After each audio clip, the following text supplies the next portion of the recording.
Bueno, pues buenas tardes a todos. Muchas gracias por estar aquí, a los que venís presencialmente, y muchas gracias también a los que estén siguiendo estos 3 seminarios helénicos telemáticamente, de un modo sincrónico, en la retransmisión simultánea que estamos haciendo, y a todos los que lo vayan a seguir y estudiar en el futuro o en el momento que consideren oportuno, porque queda grabado. La grabación de ayer ya está disponible, ha quedado estupenda, y la podéis encontrar en www.canalunet.es, ¿verdad? Todo eso luego pasará a la biblioteca de la UNED para cuando necesitéis estudiarlo, pudiendo avanzar, retroceder, en fin, cada uno al ritmo de lo que necesite.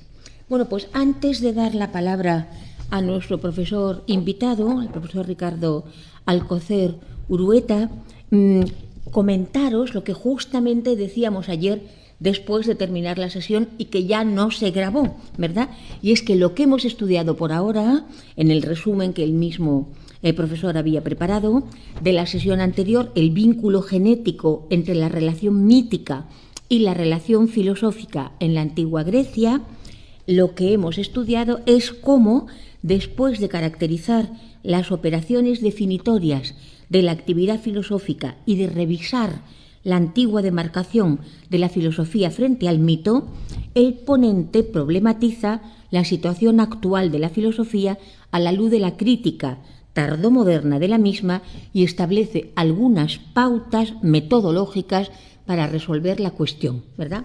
Visteis que en esto tuvimos además divergencia, compartiendo, sin embargo, lo esencial, que es lo que comentaba con él ahora mismo, es decir, el no relativismo y la no mitologización de la filosofía, sino la comprensión de cómo precisamente la filosofía surge contra el mito, sobre todo entendido como dogma, como autoritarismo, como arbitrariedad, como todo aquello que no es compatible con la comunidad racional intersubjetiva y con la crítica delimitada en cada punto de aquello en lo que no se está de acuerdo o aquello que se puede optimizar o cuáles son los supuestos, las implicaciones, los nexos, los ámbitos, los términos.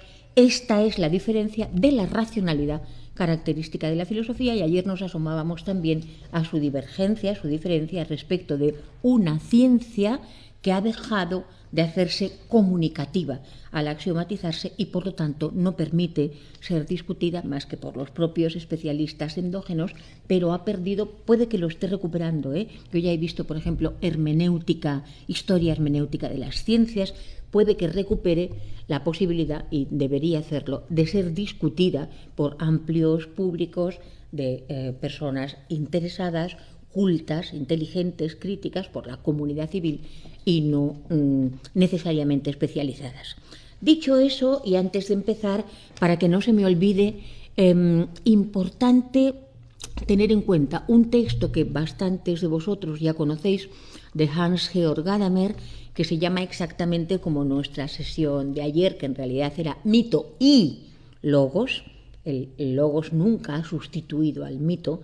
Ninguna sociedad puede ser una sociedad que no pertenezca a las creencias.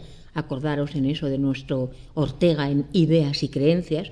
Cuando las creencias se problematizan, es entonces cuando se convierten en preguntas que requieren ideas. Mientras no se problematizan, están sosteniéndonos, son el suelo. Ninguna sociedad puede vivir sin mitos, ninguna sociedad puede vivir sin creencias, sin doxai, sin endoxa, sin las opiniones de los sabios, de la mayoría de los expertos. Pero lo que es verdad es que las sociedades no dogmáticas, sino críticas, tienen que dejar un margen al pensamiento crítico específico, que es el de la filosofía, que se ocupa del sentido, ¿verdad? Bien, pues ese texto de Gadamer, que muchos de vosotros conocéis, Mito y Razón. No lo han traducido por mito y logos, no sé por qué, es un poco desequilibrado decir mizos todavía en griego y luego decir razón, ratio, que es una cosa distinta, el cálculo, tal como empieza a hablarse en la modernidad. No dejéis de leerlo. Yo en especial siempre recomiendo un texto que me es particularmente querido, que es Fenomenología del ritual y del lenguaje, ¿verdad?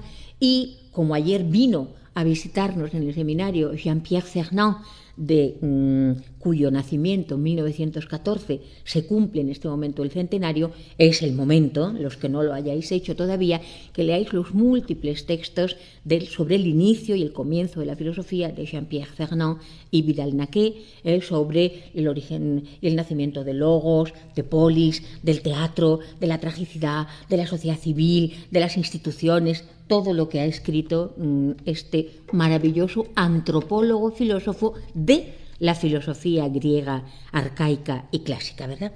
Y sin más por ahora, os vuelvo a recordar el procedimiento metodológico que vamos a seguir. Primero tendremos ocasión de escuchar una lección magistral del profesor Ricardo Alcocer Urueta de la UNAM de México, Distrito Federal.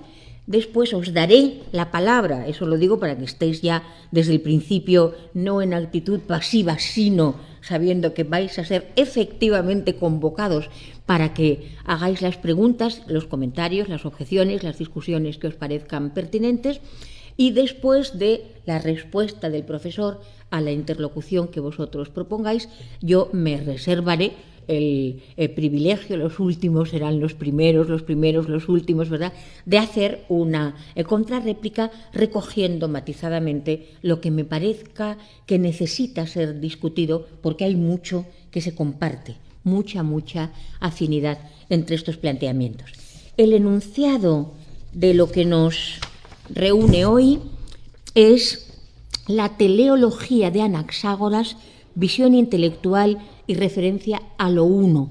No vamos a seguir el orden cronológico ni dedicar la sesión de hoy a Parménides, porque prefiere el profesor Alcocer que primero hablemos de Anaxágoras en la teología prosgen de referencia a uno. Los que ya conocéis a Aristóteles notáis que esta es una dimensión que Aristóteles recogerá amplísimamente. La referencia a uno es la estructura de la teleología inmanente aristotélica, y ha preferido el profesor Alcocer que después, ya que hablamos aquí de la referencia a uno, nos dediquemos al poema de Parménides, finalmente, donde el arjé como togen, como lo uno, indivisible, simple, pleno, inmóvil, separado, eso no significa que no activo, ¿verdad?, sino solamente opuesta a la inmovilidad, es quietud como relativo del movimiento. Eso no significa que no sea de ningún modo lo uno, simple, intensivo, es activo. Que hayamos dejado la investigación de la ontología del uno en Parménides como plenitud, como desembocadura, no voy a decir apoteósica, pero sí al menos como plenitud culminante de estos seminarios. Sin más, dar la palabra al profesor Ricardo Alcocer, volver a agradecerle que esté entre nosotros, y os pido un aplauso de bienvenida para él. Bueno, muchas gracias por su asistencia otra vez. La charla de hoy va a girar en torno a un asunto más histórico que sistemático. Voy a abordar la teleología de Anaxágoras, sobre todo a partir de la crítica de Platón y de Aristóteles a la misma. Entonces me gustaría comenzar con unas citas que resumen en muy buena medida lo que esta crítica objeta. Dice Aristóteles: después de estos filósofos y de tales principios, insuficientes para generar la naturaleza de las cosas que son, constreñidos de nuevo, según dijimos, por la verdad misma, buscaron el siguiente principio: pues tampoco cuadra que el fuego, la tierra o alguna otra cosa de estas sea responsable de que haya o se genere lo bueno y lo bello de las cosas que son, ni que aquellos así lo creyeran, y mucho menos adjudicar tan nobles acciones a la espontaneidad y la casualidad. De ahí que el primero en decir que, justo como en los animales, hay una mente íncita en la naturaleza que causa el arreglo cósmico y el orden total, haya parecido estar sobrio ante las ocurrencias de los anteriores. Sabemos indudablemente que Anaxágoras se aferró a dicha tesis, si bien se dice que Hermótimo el Clazomenio sostuvo primero esta causa. Pues bien, los que asumieron tal cosa propusieron al mismo tiempo que el principio responsable del bien de los entes es también aquello desde lo cual les llega a los entes el movimiento. En este primer pasaje se ve que Aristóteles tiene un muy buen concepto de Anaxágoras como filósofo, y lo que valora en el pensamiento de Anaxágoras es la introducción de la causa final. Sin embargo, Aristóteles cree que Anaxágoras no hizo un buen empleo de esta causalidad. Su principal objeción es que Anaxágoras no hace un uso racional, no da cuenta racionalmente a partir de una causa final, sino que simplemente la menciona. Sigo con Aristóteles. Perdóname un momentito. La cita concretamente es Metafísicos Alfa 34 984 B 824, ¿verdad? Si vosotros lo queréis leer por vosotros mismos, repito, Metafísica Alfa 34 984 B 824. Gracias. Y la versión castellana es propia, a menos que indique lo contrario. Por eso hablo como mexicano Aristóteles, al decir no cuadra. Así pues, según decimos, se puede ver que hasta entonces se percataron estos filósofos de esas dos causas que nosotros distinguimos en los tratados sobre la naturaleza, de la materia y de aquello de lo cual procede el movimiento, aunque vagamente y sin claridad alguna, como hacen los inexpertos en las batallas. Pues también esos filósofos, yendo de un lado a otro, dan a menudo buenos golpes, pero ni aquellos combatientes obran con conocimiento, ni estos filósofos parecen saber lo que dicen, pues echa de ver que casi no se valen de esas causas, o tan solo en contadas ocasiones. En efecto, Anaxágoras se vale de la mente como de una máquina para la producción del cosmos, y la emplea cada vez que se encuentra en dificultades para determinar a qué causa se debe algo necesario, pero en todos los demás casos responsabiliza de los sucesos a lo que sea antes que a la mente. La alusión a la máquina a veces se interpreta como si Aristóteles estuviera diciendo que la mente de Anaxágoras está fuera, es un principio trascendente o que es ajeno al mundo. Sin embargo, no está diciendo eso Aristóteles. Cuando dice que la emplea como una máquina, es porque el uso de la máquina en las tragedias venía a resolver realmente una mala trama en el drama.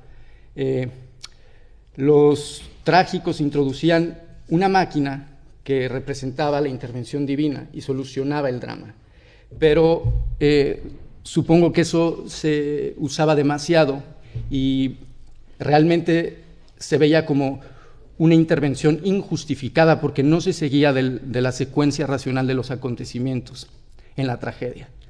Eso es lo que está diciendo Aristóteles. Para Anaxágoras, que no puede resolver racionalmente la explicación del cosmos, el nous representa esa máquina que viene a resolver el problema y cada vez que se presentan dificultades para dar cuenta racional, pero a partir de una causalidad final. Un momentito, el Deus ex machina es una figura conocida entre los tecnicismos filosóficos del castellano, ¿verdad? Y el origen es este, el de la tramoya teatral. Y luego la cita concretamente ahora es Metafísicos Alfa 4 985 B 1218, ¿de acuerdo? Si lo queréis leer con la pausa necesaria, repito, A4 985 B 1218. Gracias. Bien. Perdón, un segundo. Mente es una traducción posible, ¿verdad?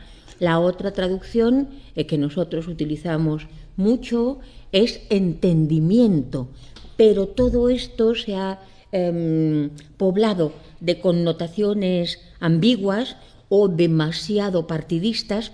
Lo mejor realmente es traducir espíritu y la palabra en cuestión, o no traducirlo.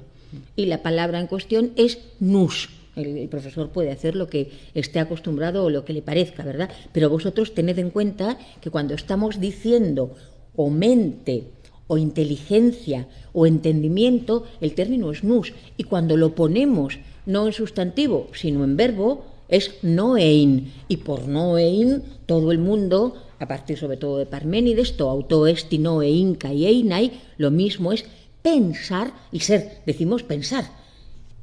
Yo prefiero nous como hegeliana también en el sentido de distinguir lo que es la racionalidad noética, espiritual, que no deja de ser racional nunca, que no deja de ser racional, que necesita el concepto, parte del concepto, pero no queda restringida ni delimitada al concepto. Por otra parte, espíritu tiene para todas las tradiciones heleno-greco-cristianas inmediatamente la connotación de la intersubjetividad, de la comunidad, de la eclesia. Pensad en Pentecostés, es algo ya tan interesante como que las lenguas particulares, las semánticas, no están concernidas, podrían estar incluso en una Babel, que es lo contrario de Pentecostés, y aquí, sin embargo, desde el punto de vista del sentido noético, espiritual, para Hegel el propiamente racional, ¿verdad?, es entonces un modo de comprensión. El castellano, para el knowing, para el pensar, tiene sobre todo el comprender, el hacerse cargo, ¿verdad? En inglés se dice perfectamente cuando se dice I realize, me doy cuenta, ¿no? Este modo de una percepción estrictamente racional, pero espiritual, comunitaria, todo esto está incluido en nous.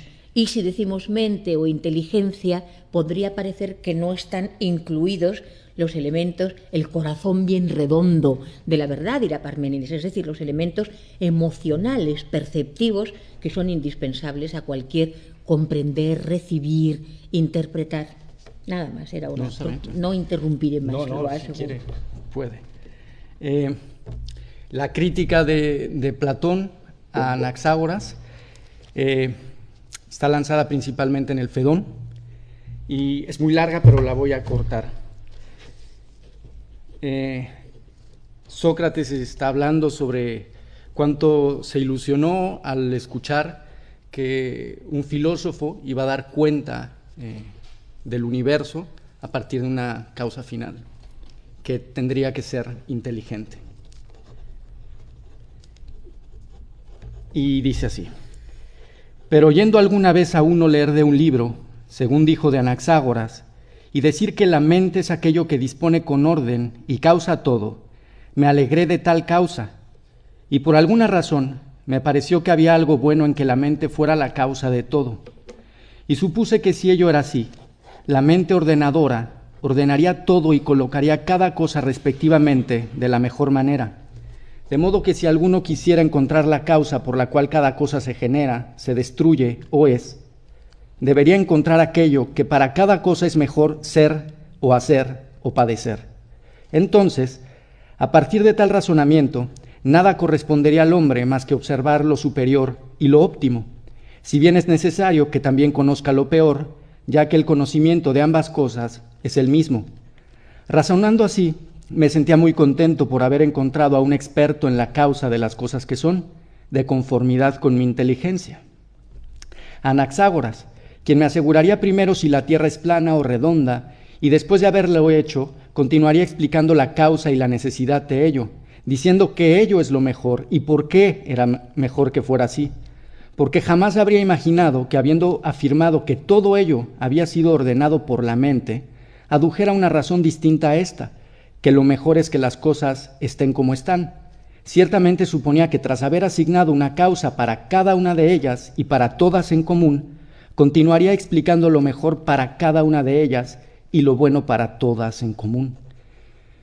La ilusión de Sócrates es que Anaxágoras entonces podría dar cuenta de el estado de cosas, de la organización del universo, decir en qué consiste la estructura, el funcionamiento del cosmos, pero no solo eso, sino que tendría, si realmente su causa final es inteligente, tendría que poder decir por qué ese estado es el mejor entre los posibles.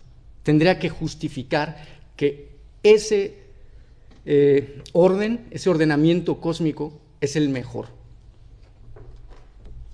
Sin embargo, dice Sócrates, pero fui sacado de tan maravillosa esperanza, compañero, una vez que habiendo continuado la lectura, vi que el hombre ni se valía de la mente, ni le adjudicaba causalidad alguna de la disposición ordenada de las cosas, y que responsabilizaba más bien a ciertos aires, éteres, aguas y otras muchas cosas fuera de lugar. Es más, me pareció que había pasado algo casi idéntico a que si alguien, después de haber dicho que todo cuanto hace Sócrates es hecho con inteligencia, al tratar de mencionar las causas de cada cosa que hago, dijera primero que ahora estoy aquí sentado por cosas tales como que mi cuerpo está compuesto de huesos y tendones, y que mis huesos son duros y poseen articulaciones que los separan entre sí, tendones tales, y empieza a describir el funcionamiento del cuerpo y la estructura del cuerpo. Y asimismo, con respecto al hecho de que converso con ustedes, expondría otras causas como estas, responsabilizando a sonidos, aires, rumores y otras 1000 cosas como estas, sin preocuparse de mencionar las causas de verdad, a saber, que una vez que a los atenienses les pareció mejor condenarme, a mí me pareció también mejor, y por lo mismo, estar aquí sentado, y más justo soportar y sobrellevar la pena que me imponen, pues por el perro, según lo veo, hace tiempo estarían estos tendones y estos huesos en Megara o en Beocia, llevados por la esperanza de algo mejor, si no creyera que es más justo y más bello, en vez de huir y desertar, soportar la pena que ordene la ciudad. Pero llamar causas a esas cosas está verdaderamente fuera de lugar. Si alguien dijera que sin tener cosas tales como huesos, tendones y cuantas otras cosas tengo, no podría hacer lo que resuelva, diría la verdad, pero decir que por esas cosas hago lo que hago y que lo hago actuando con inteligencia, mas no por la elección de lo mejor, implicaría una gran ligereza en el hablar, porque eso es como no distinguir que una cosa es la causa de los entes y otra cosa es aquello sin lo cual la causa jamás sería tal causa, lo que muchos palpan a tientas como entre las tinieblas, al utilizar un nombre ajeno como causa para referirse a ello. La crítica, entonces, común de Aristóteles y Platón a Anaxágoras es que una causa final es una causa que sirve para dar cuenta de lo bello y de lo bueno del cosmos. Las causas materiales, las causas motrices, eficientes, incluso las formas, pero las formas más bien vistas como figuras, como estructuras, sin que representen un fin al cual tienden las acciones. Eso nos sirve para dar cuenta de lo bello y lo bueno del cosmos. En eso se resume básicamente la crítica de ambos filósofos Anaxágoras.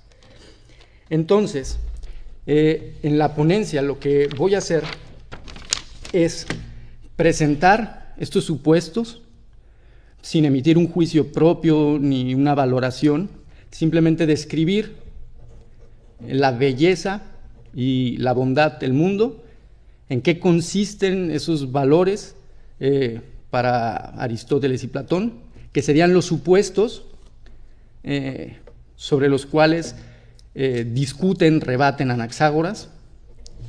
Después, según estos supuestos, voy a explicar las condiciones que una explicación inteligente, bien empleada, como le hubiera gustado a Aristóteles, necesita cumplir para dar cuenta del cosmos. Eso sería una primera parte, y en la segunda parte lo que voy a hacer es tratar de mostrar que esta cosmovisión bella y buena del mundo era compartida también por Anaxágoras, y no solo eso, sino que voy a intentar mostrar que efectivamente hay una teleología en el pensamiento de Anaxágoras, y aún más que hay una expresión primitiva de la referencia a lo uno, que es la columna vertebral de la teleología de Aristóteles, que todo proceso, que todo cambio, que toda mutación en la configuración cósmica se refiere a la unidad en Anaxágoras. No es cosa fácil y los fragmentos no dan mucho para eso, pero creo que sin hacer mucha violencia se puede más o menos hilar todo este argumento a partir de los fragmentos de Anaxágoras. Entonces paso a la primera parte.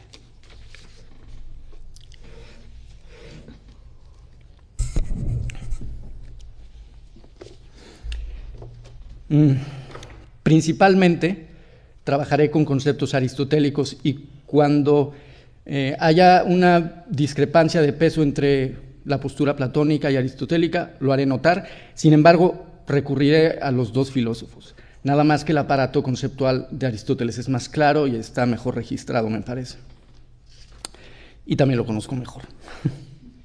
Entonces, según Platón, las citas son muchas, entonces no voy a estar apuntando a los lugares. En caso de que haya una duda, las tengo todas aquí. Entonces, al final, cuando haya que hacer comentarios, me preguntan y ya, pero todo está acá. Ok, según Platón, el mundo es bello y es bueno. Su bondad la voy a determinar más adelante con mayor especificidad, pero el punto de Platón es que este mundo es la imitación de la más perfecta de las cosas inteligibles, dicen en Timeo. Y por lo tanto tiene que ser único, porque si no fuera único tendría que ser comprendido o tendría un par. Entonces este mundo necesita ser único si es realmente lo mejor y lo más bello. Es un mundo único y además está compuesto de partes y todas las partes están relacionadas entre sí y con respecto a la totalidad mediante la relación que establece una afinidad perfecta entre todos los miembros del colectivo, que sería la proporción, la asimetría. Está pensando, sí, quizás geométricamente, cuántas veces cabe una distancia en otra, una superficie en otra, pero también está pensando en proporciones temporales. Lo que está pensando es que efectivamente todo cuadra, y todo cuadra con precisión y exactitud, y estas relaciones pueden ser representadas matemáticamente, proporcionalmente, simétricamente. En eso consistiría, en general, esta imagen de un mundo bello y bueno. En general también, para Aristóteles, el mundo es uno, es entero, comprende todo, materialmente, comprende toda la posibilidad material, toda la posibilidad de movimiento, todas las posibilidades están contenidas en el mundo. Es eterno y también está dispuesto conforme al orden. La distinción aristotélica entre bondad y belleza, que los conceptos son muy parecidos, es básicamente que la belleza se da tanto en las cosas mutables como en las inmutables, pero la bondad es algo que se da siempre en la acción. La acción busca el bien. Necesita un proceso de transición, de movimiento, un proceso que se dirija a un fin, y ese fin tiene que ser el bien. Esta es más básicamente la noción general de cosmos de Aristóteles y de Platón. Ahora, desmenuzando un poco estos conceptos,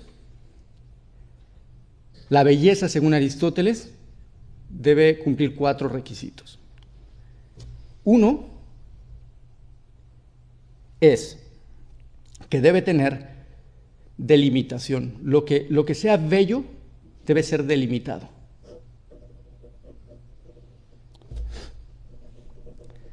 También debe ser magno, debe tener una cantidad, una magnitud considerable, que dentro de esta caracterización de la belleza aristotélica,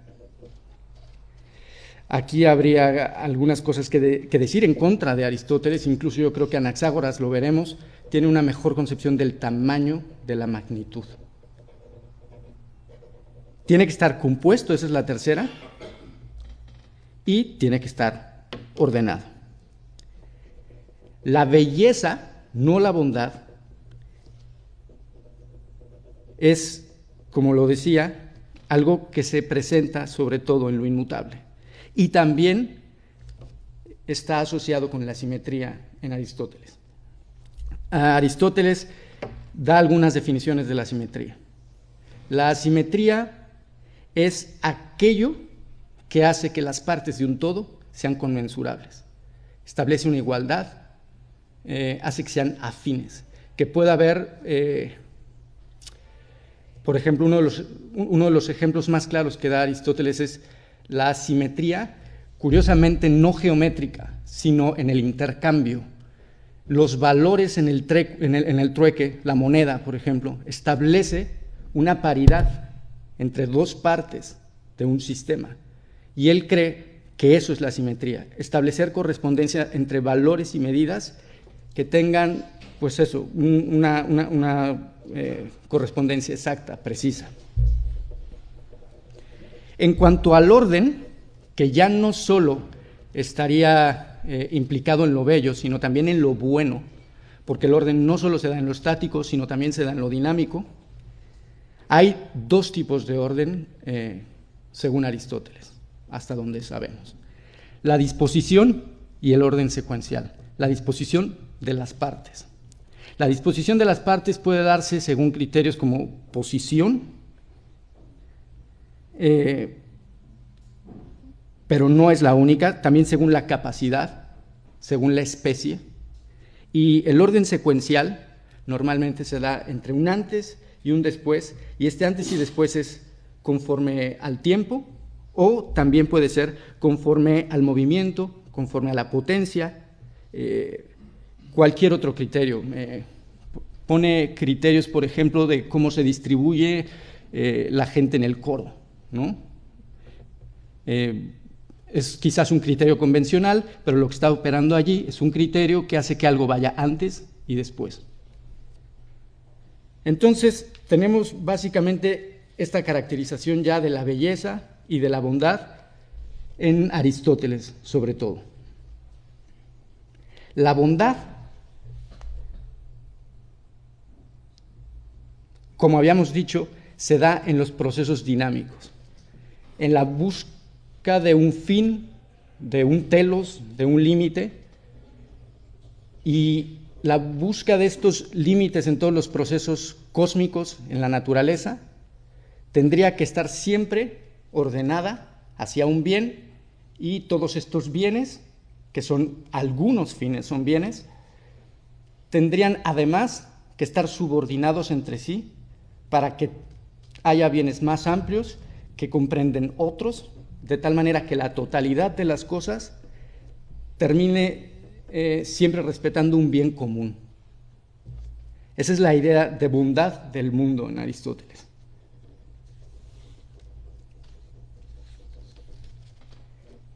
Entonces, todas las acciones, todos los procesos de configuración cósmica pueden ser vistos como procesos que tienden a un límite, y estos límites o son medios o son fines. Y si son fines, hay fines más relevantes que otros. Aristóteles entiende que aquellos fines que son capaces de ordenar la finalidad de los procesos, le llama operaciones arquitectónicas, las que planean, las que anticipan hacia qué finalidad última se dirigen determinados bienes medios, digamos. Esas son las principales operaciones y son las que rigen verdaderamente todos estos procesos naturales. Sin ellas no podría haber un bien.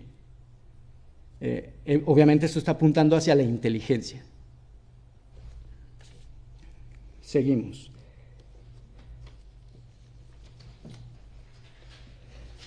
El principio garante de este bien, que finalmente tiene que ser un bien común, tanto a Platón en lo que leí como Aristóteles lo dijeron, es el bien para cada cosa y para todas las cosas en común. Pues en Aristóteles es una inteligencia. lo sabemos. Entonces voy a leer unas citas.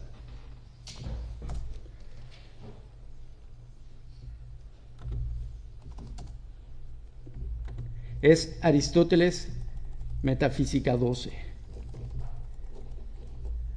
Habrá de ser considerado también de qué modo tiene la naturaleza del todo lo bueno y lo óptimo, ya como algo separado y de conformidad consigo mismo, ya como el orden, o de ambos modos, tal como una formación militar, pues el bien está en el orden, y es también el estratega, y sobre todo porque el estratega, no es por causa del orden, sino el orden, a causa de Todas las cosas están coordinadas de alguna manera, pero no de igual modo. Las que nadan, las que vuelan, las que crecen, esto es los peces, las aves, las plantas. Y la coordinación no se mantiene de un modo tal que no haya relación alguna entre una cosa y otra, sino que hay cierta relación, pues todo está coordinado con referencia a lo uno. Pero justo como en un régimen doméstico, a los libres se les permite obrar lo mínimo por ocurrencia, sino que todos sus actos o la mayoría están ordenados, a los esclavos y a las bestias contribuir poco a lo común, y las más de las veces hacen lo que se les ocurre. En efecto, tal principio es la naturaleza de cada uno. Claro, la analogía es con la materia y los principios inteligibles. A los principios inteligibles no se les permite hacer cualquier cosa. La materia sí. A la materia se le permite cierta indeterminación. De hecho, es lo indeterminado en algún momento. Pero los principios son inteligibles y a esos no se les permite. Esos no se pueden desfasar, digamos, en el orden, porque de ellos depende el orden.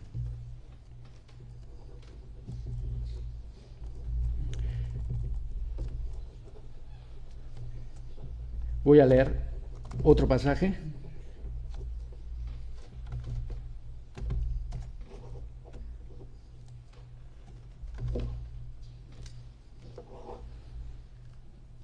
Ya voy. Pero lo importante en esto es ver cómo el orden lo hace finalmente depender a Aristóteles de la referencia a lo uno particular, a lo uno común, pero finalmente hay una supeditación de todos los movimientos a lo uno.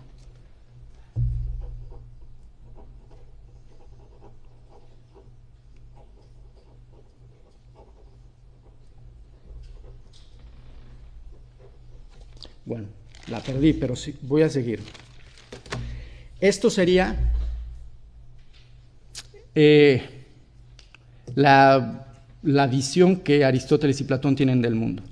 Ahora voy, a partir de esta visión, a mostrar cuáles serían las condiciones que una verdadera explicación inteligente, causal, racional, debe cumplir según ellos. Pero está bien que hayamos cerrado con la analogía de los esclavos en el régimen doméstico, porque la materia es el mejor ejemplo de lo que tanto Platón como Aristóteles denominan causas necesarias. O sea, son necesarias para conseguir algo, pero de ellas no depende el fin que se quiere conseguir al operar sobre ellas. Los dos, cuando están hablando de aquello que Anaxágoras no pudo hacer, hablan de dos tipos de causas: las causas necesarias y las causas divinas. Los dos usan la misma denominación.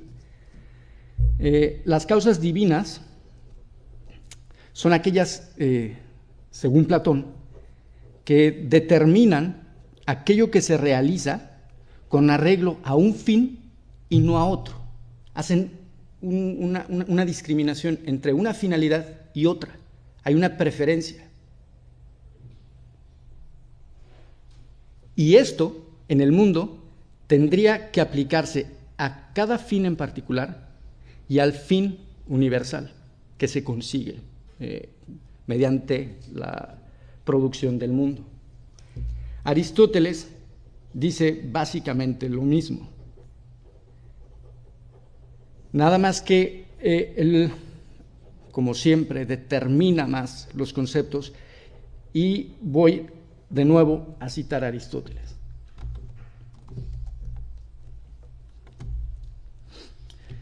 es la presentación de las causas aristotélicas. Así pues, en un primer sentido se llama causa a eso a partir de lo cual se origina algo existente, tal como el bronce es causa de la estatua, la plata es causa de la copa y a las cosas de este género. En otro sentido se llama causa a la forma específica y al paradigma, esto es, a la definición de aquello que el ser era para una cosa en particular. Este imperfecto griego hay que tenerlo, pero localizado, porque me va a servir mucho para argumentar que en Anaxágoras hay una especie de antecedencia de modelos en la configuración del cosmos. Usa el mismo imperfecto. Normalmente este imperfecto se usaba para referir algo que tiene prioridad de naturaleza, no temporal. Eso también lo voy a tratar de demostrar, pero bueno, está la definición aristotélica de esencia, ¿no? Toti en einai, ¿no? La definición de aquello que el ser era, para una cosa en particular, y las cosas de este género, tal como la relación de 2 a 1 es causa del diapasón, y en general el número, al igual que las partes de la definición. Además, se llama causa aquello a partir de lo cual se da el comienzo primero del cambio o el reposo, tal como haber deliberado es causa y el padre lo es del niño. Lo productivo, el haber deliberado, es causa. Y el padre del niño, lo productivo de lo producido, lo desencadenante de lo desencadenado. Además, la causa como el fin, esto es, aquello con motivo de lo cual, tal como la salud es la causa de pasear, en efecto. ¿Por qué se pasea? Por salud, afirmamos, y diciendo así, creemos haber designado la causa.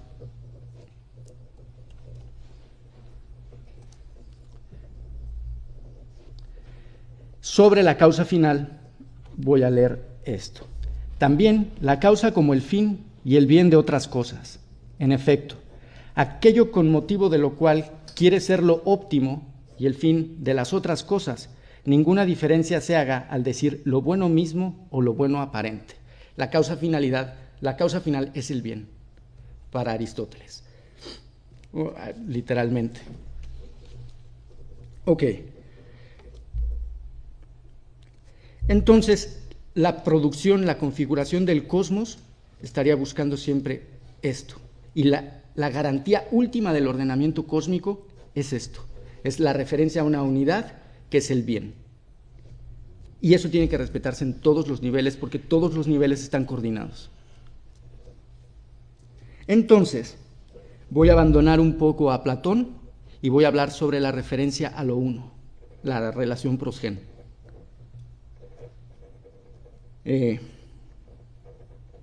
Como se sabe, la relación pros-gen tiene una expresión básicamente semántica, pero tiene otra básicamente ontológica. Las voy a presentar las dos y a mí me parece que esto solo es una cuestión de enfoque, porque la finalidad es, en última instancia, ontológica. Es una referencia a un principio. Dice Aristóteles en la Metafísica: es gamma.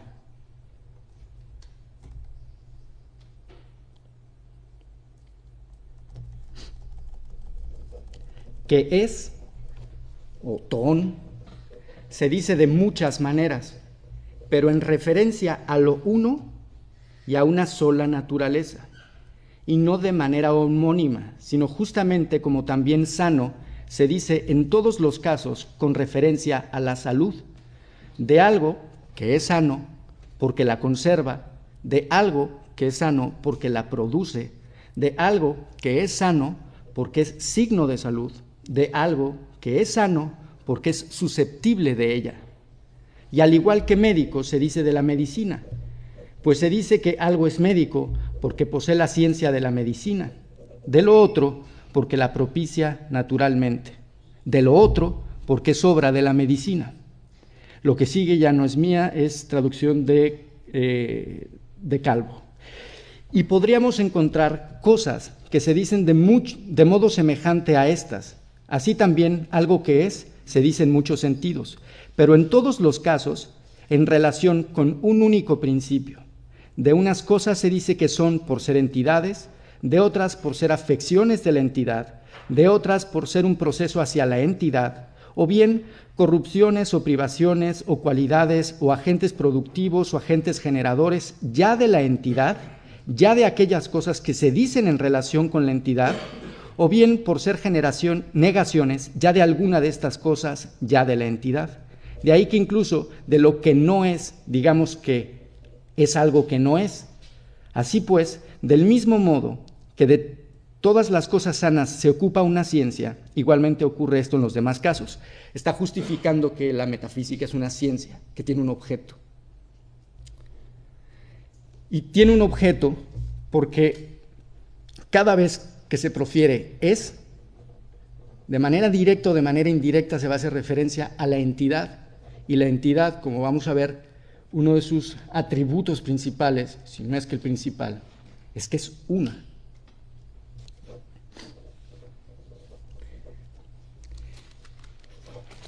Entonces, decía, esto tiene una lectura que es semántica, o sea, los términos,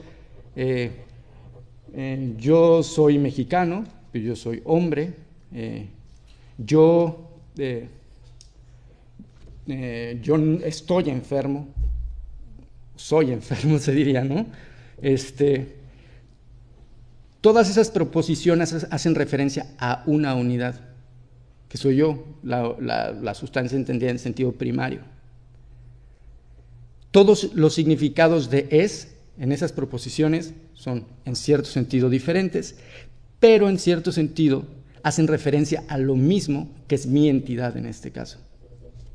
Entonces, es una especie de lectura primero referencialista, semántica, pero el sustento de esta referencialidad a lo uno es finalmente ontológico. Esto es la columna, como decía, vertebral del pensamiento aristotélico y tiene, vayamos escalando, una primera manifestación que es gramatical. Por lo mismo que la forma más fácil de explicarla es mediante proposiciones y estableciendo la diferencia entre estos significados del término ser.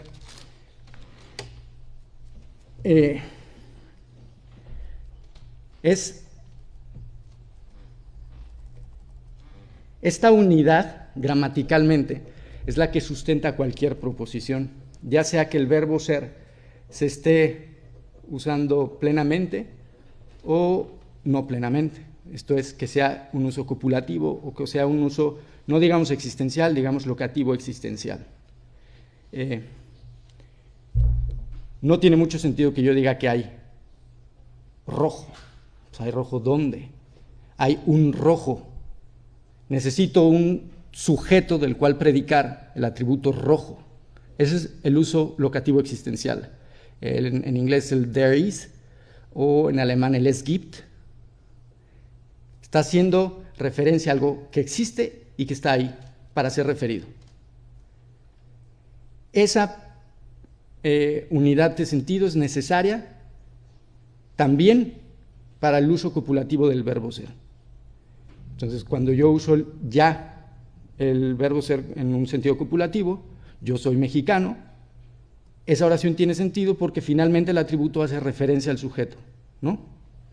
Entonces, en los dos sentidos necesita haber una unidad de referencia a la que le puedan ser atribuidos determinados predicados. ¿Estamos bien?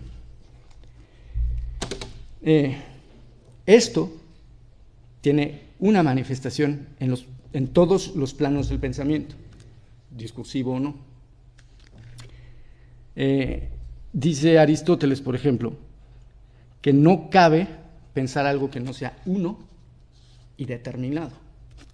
Eso lo dice también en Gama. Para que yo pueda pensar algo, realmente pensar algo, tengo yo que pensar primero un sujeto. Para yo poder concebir algo, tengo que conocer una unidad a la que yo le esté atribuyendo determinados atributos. Y esta unidad misma no solo es el fundamento del pensamiento en este plano más noético, que sería más intuitivo, sino que también es el fundamento en el plano del pensamiento discursivo. Por eso el principio de no contradicción, tanto por Platón como por Aristóteles, está expuesto sobre todo por Platón en términos de unidad. Dice Platón en el Sofista: si yo predico dos atributos opuestos de algo que yo creo que es lo mismo, es necesario que esté equivocado y que haya dos cosas, que no sea una la cosa de la cual yo estoy predicando esos dos atributos, sino que sean dos por lo menos. Y Aristóteles también, sobre todo esto que estaba diciendo ahorita, de que para poder pensar algo es necesario pensar algo uno y determinado, es justo en el momento en el que está mostrando por qué es necesario asumir el principio de no contradicción. Entonces dice, es necesario que yo conciba algo que sea uno y determinado, y si eso es necesario, entonces también es preciso que yo pueda asignar un nombre a cada una de estas unidades, y sigue argumentando a favor del principio de no contradicción. Pero aquí el punto es que la referencia a la unidad, otra vez, es el fundamento del sentido del discurso y de la posibilidad del pensamiento. Tiene esto una manifestación práctica, en el plano de la praxis. Curiosamente, también en Gama, que es el libro en el que está defendiendo el principio de no contradicción, hay una referencia a la necesidad de la unidad de todo propósito. Para que algo sea realizado, tiene que realizarse un fin determinado. Y su ejemplo me parece que es muy bueno, lo voy a leer.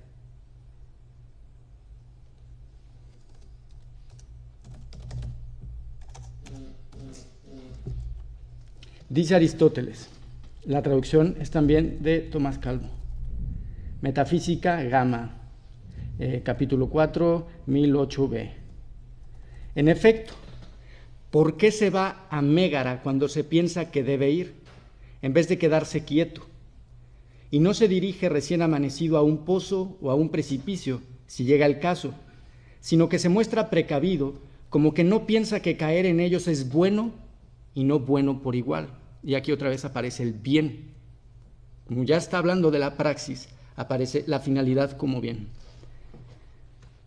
Es pues evidente que piensa que lo uno es mejor y lo otro no es mejor. Y si piensa esto, también pensará necesariamente que lo uno es hombre y lo otro no es hombre, y que lo uno es dulce y lo otro no es dulce.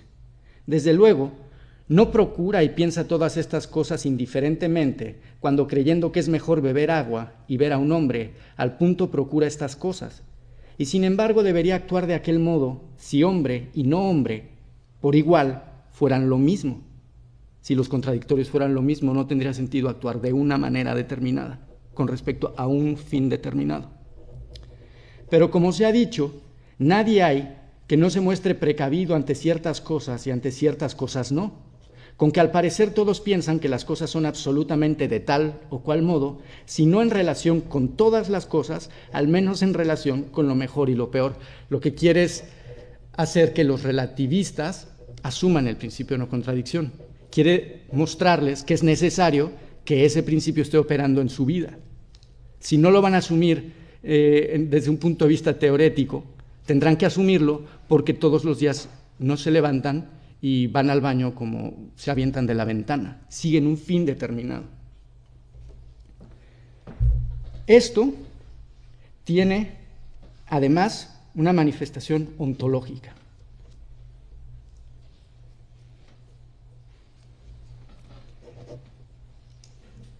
Vamos rápido a hablar de las entidades matemáticas y después de las entidades físicas, para terminar con este paseo a través de la filosofía de Aristóteles, destacando la relación a lo uno.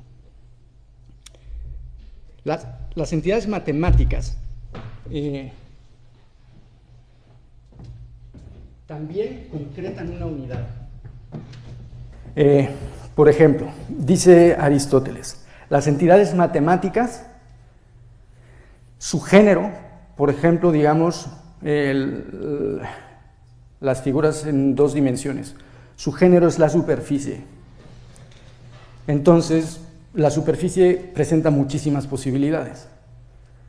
Y yo puedo trazar en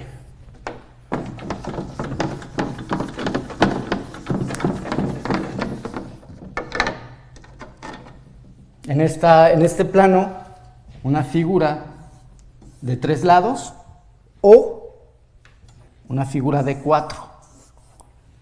Pero mi figura no puede ser de 3 y de 4. La selección de la entidad matemática es siempre una y determinada. De la diversidad de posibilidades dadas en el género correspondiente, se determina una. Lo mismo pasa con las entidades físicas, naturales. En los géneros están dadas las posibilidades y se concreta una, la que sea posible, pero una determinada. No 2, combinación de 2 que además se contrapongan de tal forma que sean contradictorias, eso menos. Lo que no se puede dar es esto, que haya una unidad determinada que sea 2 unidades determinadas. Debe ser una unidad determinada que concrete una posibilidad determinada dada con un género, que es, realmente el género es el repositorio de todas las posibilidades, ¿no? Ok. Esto, en las entidades físicas estaría representado por la forma, son compuestos. La materia, las posibilidades, se dirigen a la concreción de una determinada unidad. Esa unidad determinada es la forma, queda representada por la forma específica de ese ser. Esta forma tiene en común con todos los bienes particulares, que es común a una diversidad, que es permanente y que es autosuficiente. Y esto no me lo saco de la manga. Aristóteles da los criterios para determinar el bien. ¿Cómo se determina el bien mayor? Aristóteles establece unos criterios. Lo mejor es lo duradero o estable por oposición a lo perecedero o inestable. Lo común por oposición a lo particular. Lo independiente por oposición a lo dependiente. Lo natural por oposición a lo adquirido. De modo que si no es Aristóteles, es una glosa. De modo que si los procesos naturales se dirigen al bien mayor, han de buscar la permanencia y la autosuficiencia de lo común. Aristóteles está en los tópicos reflexionando sobre cómo se determina el bien mejor y da estos criterios.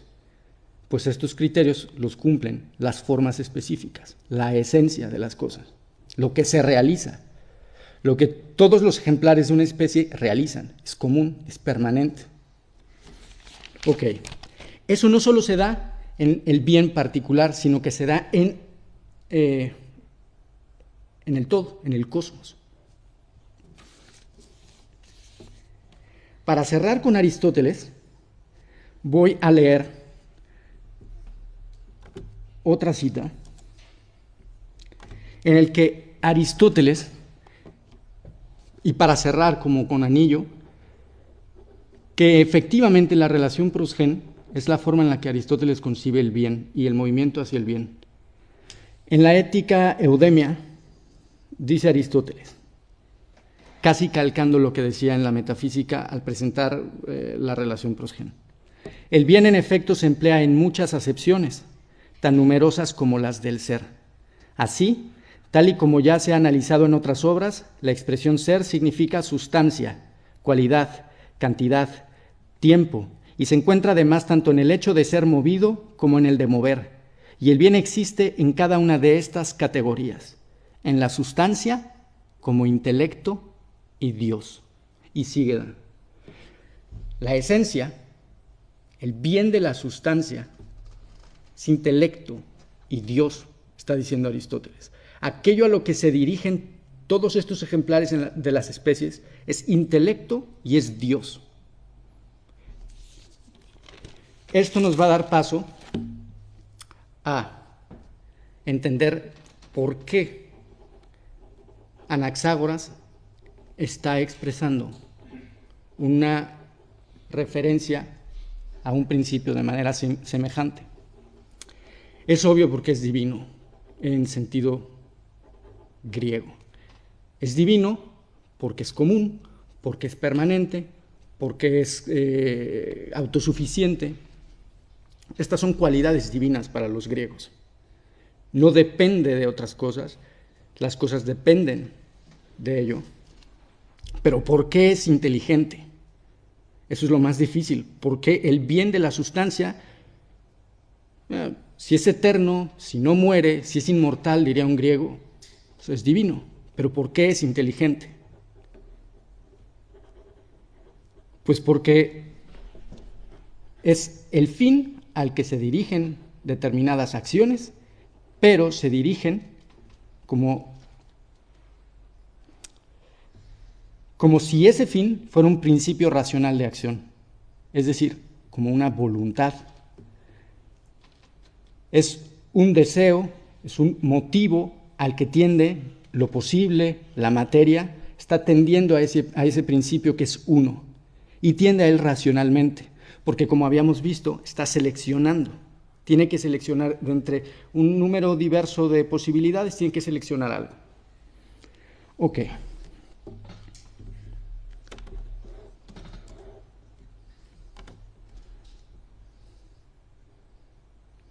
Voy de nuevo con Aristóteles.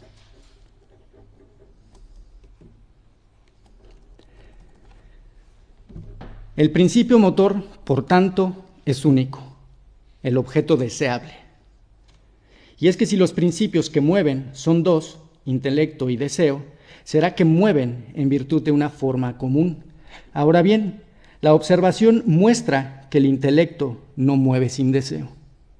La abolición es, desde luego, un tipo de deseo, y cuando uno se mueve en virtud del razonamiento, es que se mueve en virtud de una abolición. El deseo, por su parte, puede mover contraviniendo al razonamiento, ya que el apetito es también un tipo de deseo. Por lo demás, el intelecto acierta siempre, mientras que el deseo y la imaginación pueden acertar o no. Por consiguiente, lo que causa el movimiento es siempre el objeto deseable, que a su vez es lo bueno, o lo que se presenta como bueno, pero no cualquier objeto bueno, sino el bien realizable a través de la acción. Y el bien realizable a través de la acción es el que puede ser de otra manera que como es. Establece una distinción entre el deseo, la voluntad en el sentido racional y el apetito. El intelecto, que sería el primero, o el principio de ese movimiento sería el intelecto, ese acierta siempre. Lo que Aristóteles está haciendo es reformular una concepción griega, arcaica de Dios. Voy a leer a Teógenes. Los dioses consiguen todo lo que se proponen.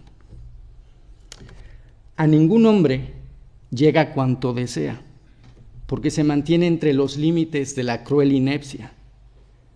Hombres que nada saben tienen vanas consideraciones.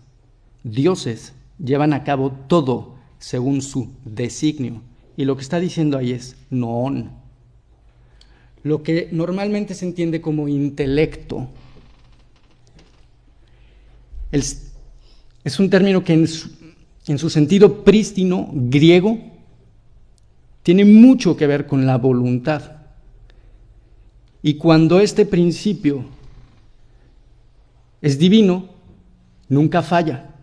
Esa es la concepción arcaica del nos para los griegos. Esto es lo que está pasando cuando todos los procesos se dirigen al bien, que hay un pensamiento que está guiándolos y que además se consuma, si no, no sería divino. Bien, voy a dejarlo aquí, tenía un poquito más, no, sobre Anaxágoras sigo.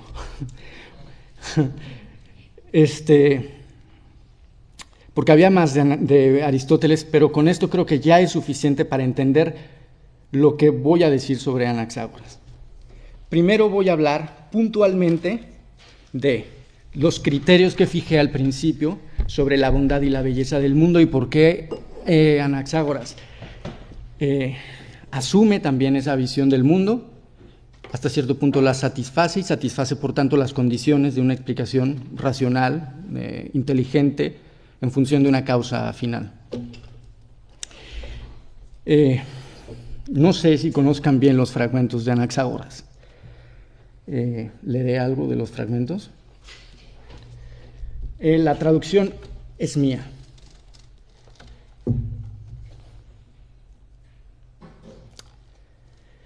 Son cortos. Fragmento 1. Todas las cosas estaban juntas y limitadas no solo en cantidad, sino también en pequeñez, pues incluso lo pequeño era ilimitado, y estando todas las cosas juntas, ninguna era evidente a causa de la pequeñez, dado que el aire y el éter las envolvían a todas, siendo ambos ilimitados, pues son ellos las cosas más grandes en el conjunto entero, no solo en cantidad, sino también en tamaño.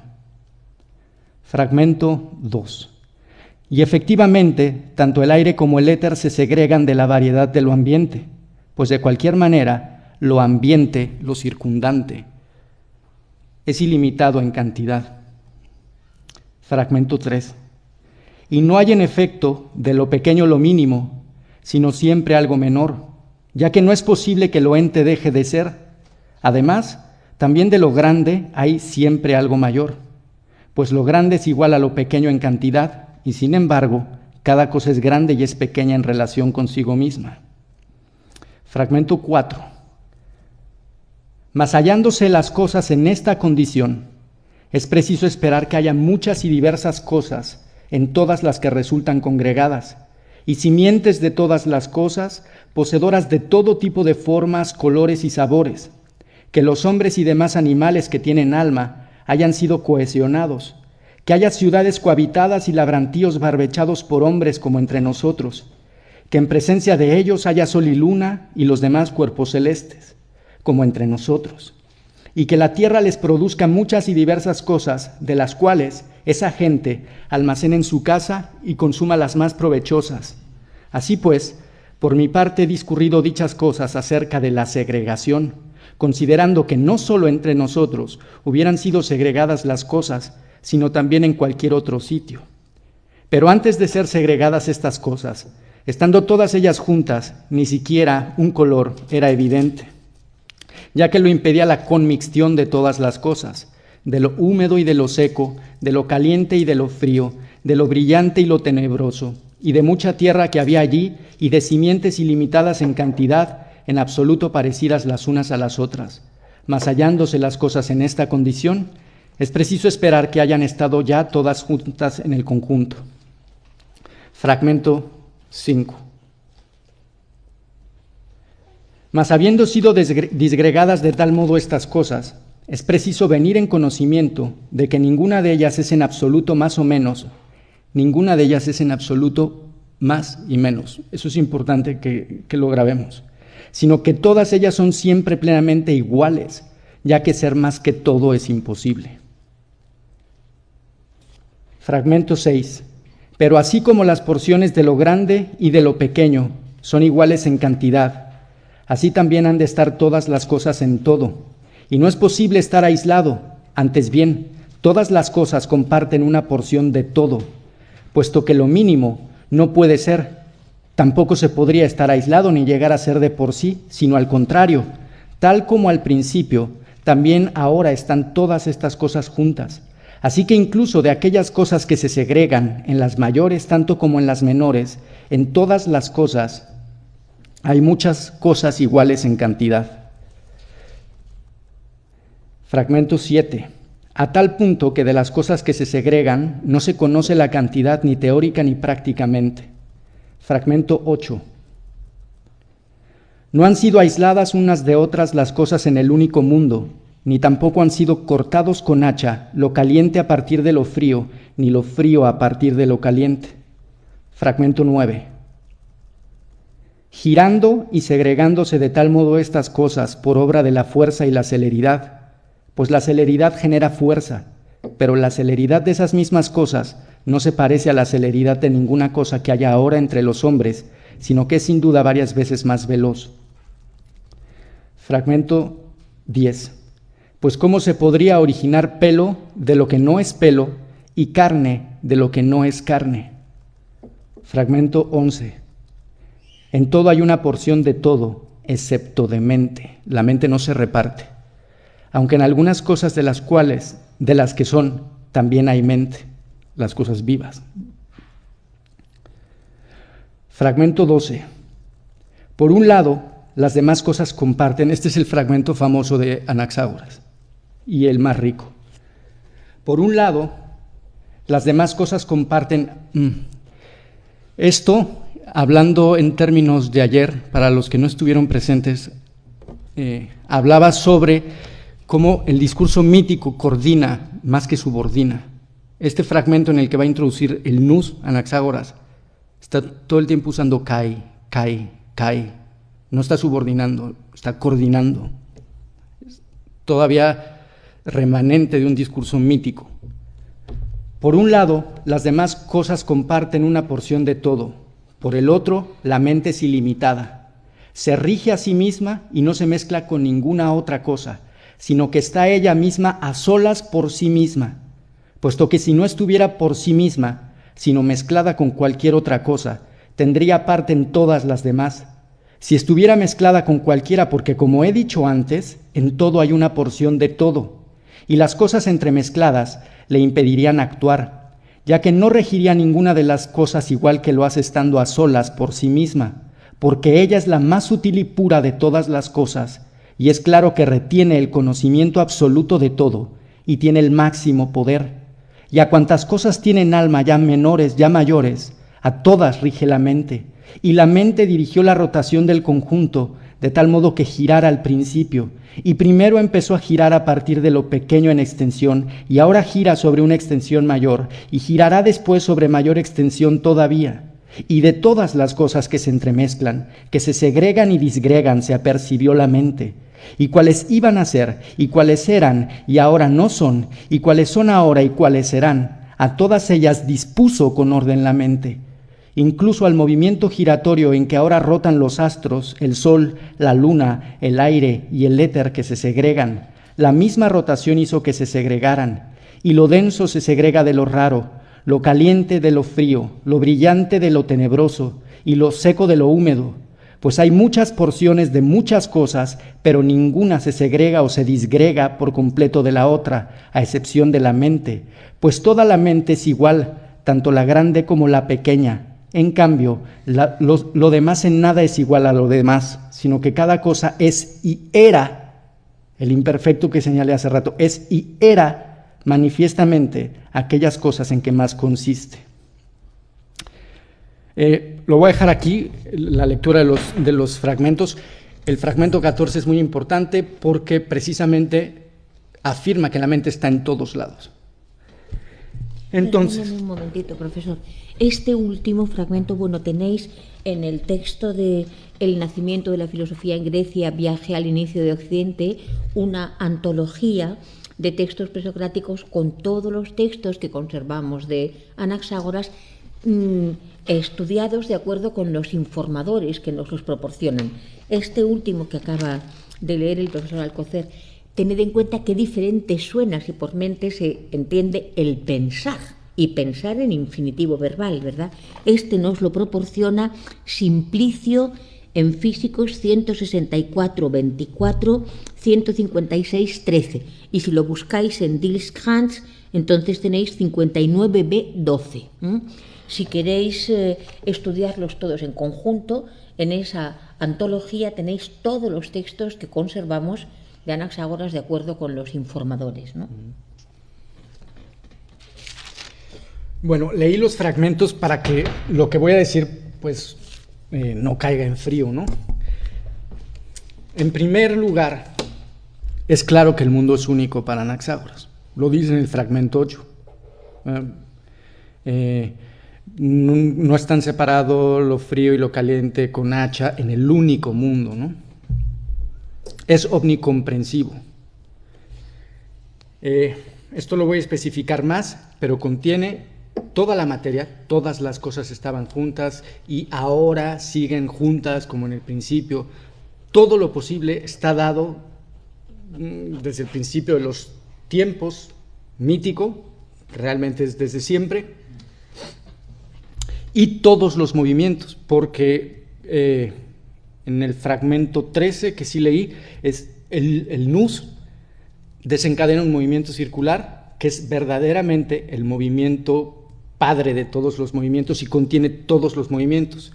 Y digamos que suscita una fuerza centrípeta y a partir de esa fuerza centrípeta se explicarían todos los movimientos en el cosmos. Es eterno. No queda claro porque no lo dice, pero dice que lo que inicia es la configuración, da por supuesto que existía la materia y que existía el nous. Parece que sí, que era eterno para Anaxágoras. Y además sugiere que el movimiento es perpetuo. Y el empleo del imperfecto, que ahorita lo voy a tratar mejor, parece en efecto que lo que están haciendo los griegos es referir mediante el imperfecto la prioridad de naturaleza, no la prioridad temporal. ¿Qué es lo que era ser para el hombre? Dice Aristóteles. Lo que era ser para el hombre, para ese hombre de carne y hueso, lo que era el ser es la esencia del ser humano, que ya estaba dada antes de su generación, del individuo, y que continuará. Entonces, el tiempo que usa Aristóteles es el imperfecto. Y aquí lo está usando Anaxágoras. Entonces, parece ser, sin que lo diga literalmente, que el mundo es eterno. Entonces, van 3 criterios que sí cumple Anaxágoras. La delimitación. Ese es el problema de Anaxágoras. Hay quien incluso ha dicho que raya en lo inconcebible, en los límites del pensamiento, hablar como habla Anaxágoras, de una ilimitación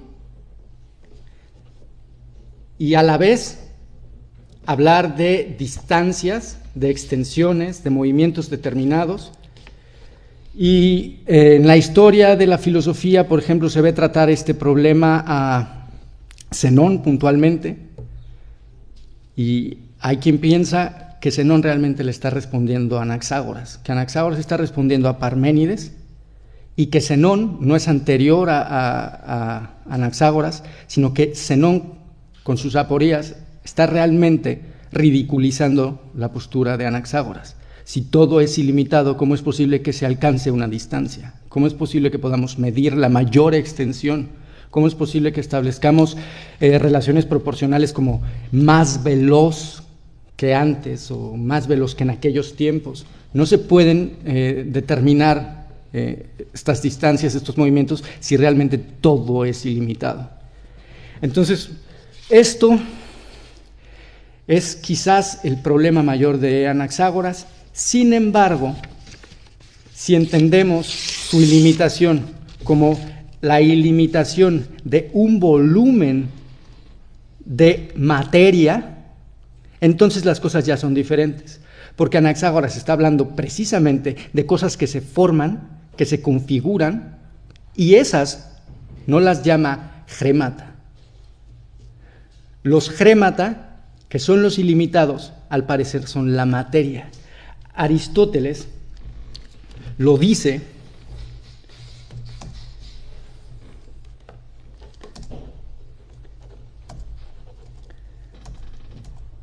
cuando está criticando a Anaxágoras. Dice Aristóteles: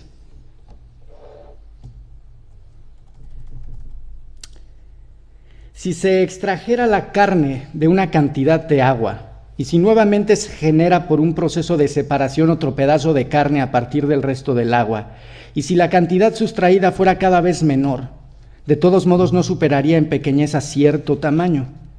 De tal suerte, si por un lado la sustracción se detiene, no todo estaría en todo, pues en el resto del agua ya no habrá carne.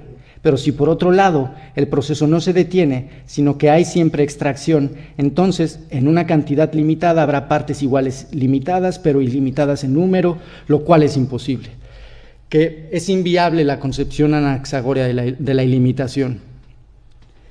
Sin embargo, el mismo Aristóteles dice en otro lugar, pero es que Anaxágoras tendría que haber dicho que juntas estaban todas las cosas en potencia y se soluciona el problema. Si son en potencia esas cosas, no hay problema. En la potencia puede haber indeterminación, puede haber ilimitación. Eso no es el problema.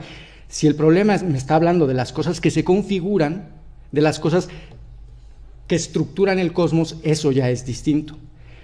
Yo creo que Anaxágoras simplemente no tenía los conceptos, pero pues, tampoco es un concepto muy bonito decir gile, ¿no?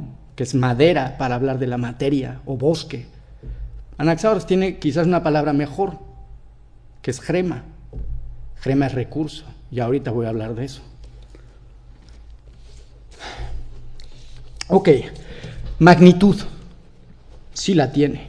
Nos habló de extensión, nos habló de que girará en torno a una extensión mayor, que hay movimientos que son más veloces. Lo que está pensando obviamente es que cuando se extiende el radio del movimiento giratorio, van más rápido las cosas que están fuera que las que están dentro, más veloces porque recorren una mayor distancia. Está pensando en eso. Obviamente tiene una noción de la magnitud. Proporción es la clave del pensamiento de Anaxágoras. Está hablando de porciones. Y cada cosa es y era aquello de lo que más contiene. Tiene una proporción el universo, dada desde el principio. Las cosas que son se deben a una proporción de gremata. Y no solo eso, la percepción Anaxágoras la ve en términos de proporción. Es entre términos contrarios surge la percepción. Si yo estoy a una cierta temperatura y toco algo que está a una temperatura más baja, sentiré frío. Lo que está pensando Anaxágoras es siempre proporciones. Disposición y orden, queda claro que sí. Hay una fuerza centrípeta que está haciendo que todos estos grémata que están dados desde el inicio se distribuyan de una manera particular, dada su potencia. Entonces, el orden se da en función de la potencia, como quería Aristóteles, y en función del movimiento, porque hay una fuerza centrípeta. Hay un bien particular entre los grémata. Hay opuestos, al parecer, hay tierra, hay semillas. No está muy claro qué sean las semillas para Anaxágoras. Hay quien cree que son programas, que son embriones. Hay quien cree que simplemente son tejidos. Yo creo que son tejidos. Los presocráticos no hacían mucha diferencia entre la materia orgánica e inorgánica. Yo ya fui pez, dice Empédocles, ¿no? Claro, su materia ya fue pez. Ya le fue puesto el miembro viril, como si el miembro viril no se desarrollara, como si fuera un tejido. Entonces parece que son tejidos. Y parece que son tejidos porque lo que podría ser un paradigma en Anaxágoras es aquello que la mente conoce desde el principio y que ella determina que va a suceder. Eso sí parece que es una forma, lo dice en el fragmento 12, en el último que leí, y cuántas cosas, cuáles cosas han sido, son, serán, a todas conoció, de todas ellas se apercibió la mente. Parece que tiene noción de esas cosas. Entonces no se necesita postular un embrión, sino que basta con decir que la mente tiene noción de esas cosas que se van a generar a través de la configuración cósmica. Y el bien universal, por supuesto, que está implicado en los fragmentos de Anaxágoras. ¿Por qué? Porque el nous lo que hace es es un vigilante. Grémata dije ahorita, que significa que son recursos. Los griegos usan esa palabra para decir recursos. No usa pragmata, no usa onta, está diciendo grémata. Genofonte en Los Económicos dice, los grémata son grémata para quien lo sabe usar y no son grémata para quien no lo sabe usar. Esta noción es mucho más potente que Hyle, porque está diciendo que hay alguien que sabe usar esos recursos. El nous, en Anaxágoras, es una especie de administrador universal que está regulando toda la distribución del material. En ningún momento permite que falte algo que estuvo dado desde el principio, y no solo eso, sino que sabe qué material tiene que distribuirse a qué región y qué material tiene que entrar, digamos, a cada organismo para que ese organismo sea lo que es. Esto parece ya algo diferente de lo que están pensando Platón y Aristóteles, que es simplemente un principio nominal que viene a cubrir todos los defectos en las explicaciones por necesidad. Hay entonces cosas necesarias que serían los grémata, y hay una causa divina, como la querían los dos, Platón y Aristóteles, que es el nous. Pero se dirá, eso lo estás diciendo por decir, son conjeturas. Yo creo que no son conjeturas y hay muchas personas que no creen que sean conjeturas. Cuando leí, usé palabras como congregar, segregar, disgregar. Cuando traduje intenté replicar morfológicamente lo que está diciendo Anaxágoras. No se puede. Todos esos verbos son verbos que están prefijados. Apo, krinein. Lo que está pasando allí, en los procesos de configuración cósmica, son procesos de discernimiento. El verbo crino es nuestro verbo cerner, cernir. Distinguir pasando a través de algo, y se seleccionan los materiales. Lo que está pasando en el universo, según Anaxágoras, es que hay una selección del material.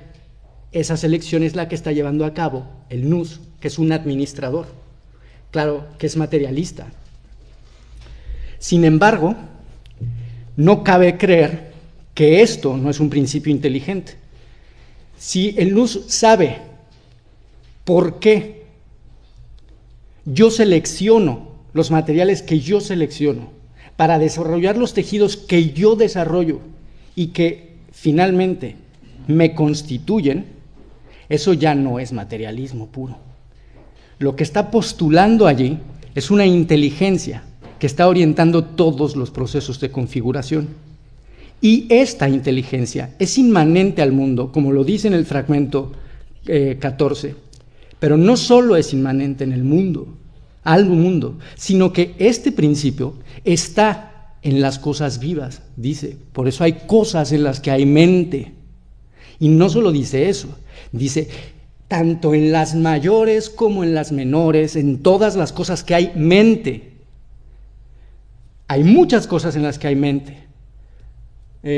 La mente, al parecer, está pensada como una potencia, pero es una potencia la más sutil y pura, dice, porque es capaz de atravesarlo todo y de dirigir los procesos de configuración de estas cosas que no son sutiles y puras, que serían los opuestos, los grémata.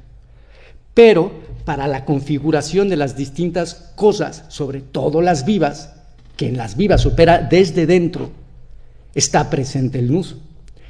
Entonces, ahora sí, esto se parece al desarrollo de las entidades físicas, según Aristóteles. Si hay una determinación con referencia a lo uno determinado a partir de las posibilidades dadas en los géneros, entonces Anaxágoras está diciendo básicamente lo mismo.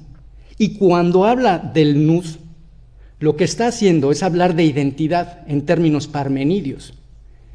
Parménides dice que el ser permanece como está, en pie, idéntico a sí mismo. Y Anaxágoras, ahorita lo leí, dice, está a solas por sí mismo, pues si no estuviera a solas y por sí mismo, no. Lo que Anaxágoras está postulando es que el nous es la conciencia de la identidad. Sabe cuál es la proporción de grémata dada desde el inicio y sabe cuál es la proporción de grémata que da como resultado cada ser. Tiene conciencia de su identidad, de la identidad del universo y de la identidad de cada cosa en la que hay mente. Entonces, este principio es el principio divino e inteligente, que es el bien de la sustancia para Aristóteles. Aristóteles lo estaba diciendo, y si todo esto es como lo vengo contando, entonces Anaxágoras está postulando algo muy parecido. Hay una tendencia a una unidad que selecciona posibilidades para configurar entidades concretas que son una y determinada.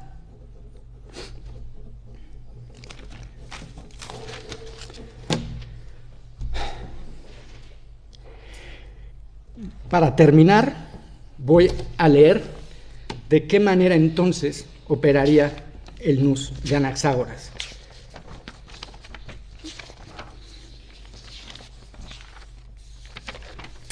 Cabe esperar entonces que las cosas que tienen alma sean capaces de reconocer su propia entidad y de seleccionar de manera inteligente aquellos recursos que dan como resultado aquello que ellas son y eran.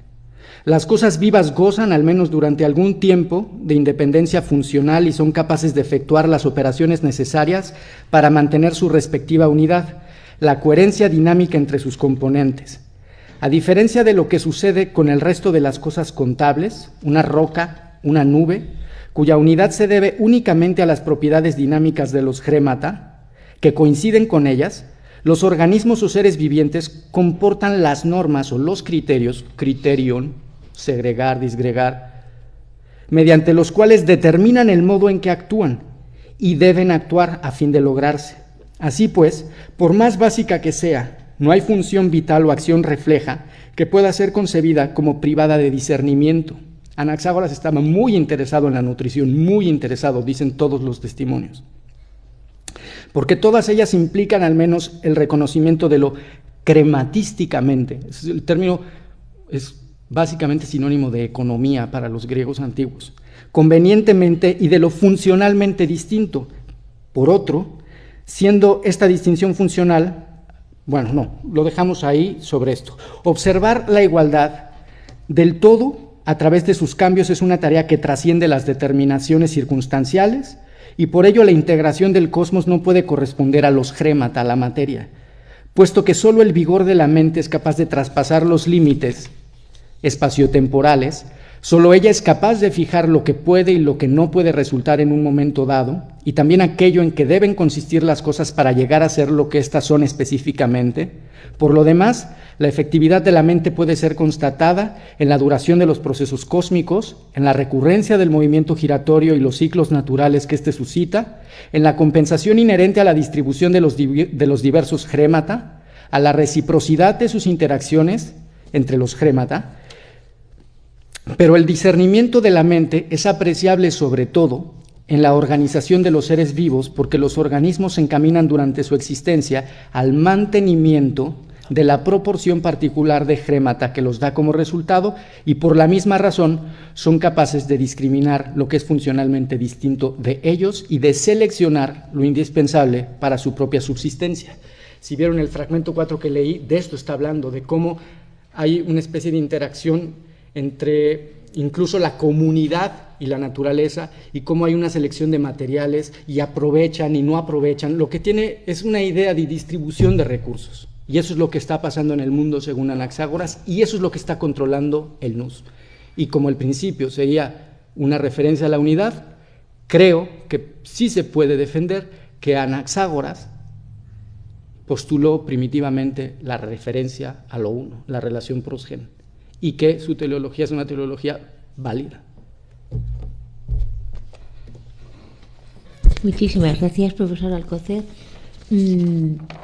Impresionante también haber empezado por una presentación general de Anaxágoras, después referir la crítica de Platón y de Aristóteles y luego volver a un Anaxágoras devuelto al linaje de la tradición de los seres vivos, de la tradición biológica, ecológica, que luego continuará el Aristóteles griego, que no es el mismo que el Aristóteles territorializado por la escolástica, ¿verdad? Y este Aristóteles griego continuará también siendo repropuesto por la Estoa, también por Spinoza y en nuestros días por Deleuze. Muchos de los que estabais oyendo esta explicación, ¿verdad? Una materia viva, inmanente, que desde ella misma establece la diferenciación de la plenitud del bien que conviene a la comunidad de las múltiples diferencias de la vida. Qué poco tiene que ver ese modelo con el de una matemática geométrica, aritmética aplicada a las entidades, que por eso Aristóteles rechazará el pitagorismo matematizante de los platónicos, de acuerdo con un diseño formalizador que ignora por completo la espontaneidad autolegislada de la physis hacia su propia diferenciación, multiplicación, hacia su propia transformación. A mí me ha parecido apasionante. Eso no significa que no haya... Me pasa como ayer, que comparto realmente lo esencial, y hay muchas cosas que me parece que tienen que poder matizarse y discutirse.